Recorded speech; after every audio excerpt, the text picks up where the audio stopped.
In 2016, Univision bought almost all of the Gawker Media sites.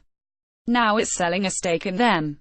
Univision is asking investors to spend up to $200 million to buy a minority stake in Fusion Media Group, Univision's millennial-focused operating group that includes the old Gawker sites, The Onion, a production studio, and Fusion TV, a small TV network.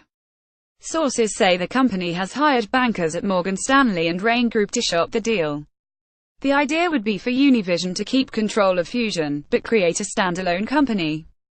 One example of a big media company doing something similar with a digital asset would be Condé Nast, which bought Reddit, and then brought in outside investors as that site grew, while keeping control of the property. Fusion and Univision reps wouldn't comment on the funding carve-out process, but offered statements praising Fusion. From Univision rep Rosemary Mercedes, "FMG is an important and growing part of our portfolio, and we are committed to positioning it for continued success." And from Fusion rep Dawn Bridges, "As a growing media company, FMG always is exploring and evaluating any number of different opportunities to enhance our potential for growth and continued success." Univision is shopping the Fusion stake a year after it acquired all of the Gawker Media sites, except for Gawker.com itself, via a bankruptcy auction for $135 million. Gawker had filed for bankruptcy after losing a privacy lawsuit to wrestler Hulk Hogan, who had been secretly bankrolled by Silicon Valley investor Peter Thiel.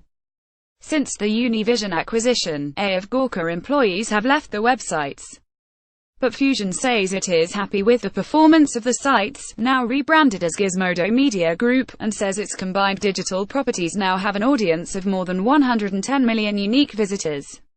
Investors who have looked at the deal say it may be attractive to private equity investors, at a certain price. But the proposed sale is coming at a time when investors are generally skeptical about media properties. There are lots of properties looking for buyers or funding, without success. Mashable, for instance, has been on the market for many months, and now appears ready to sell to publishers If Davis for $50 million, a fraction of the $250 million valuation it commanded from investors in 2016. And both BuzzFeed and Vice, two of the most highly valued digital media startups, are going to miss their 2017 revenue targets, The Wall Street Journal reported today. That story will make things even harder for Fusion's bankers.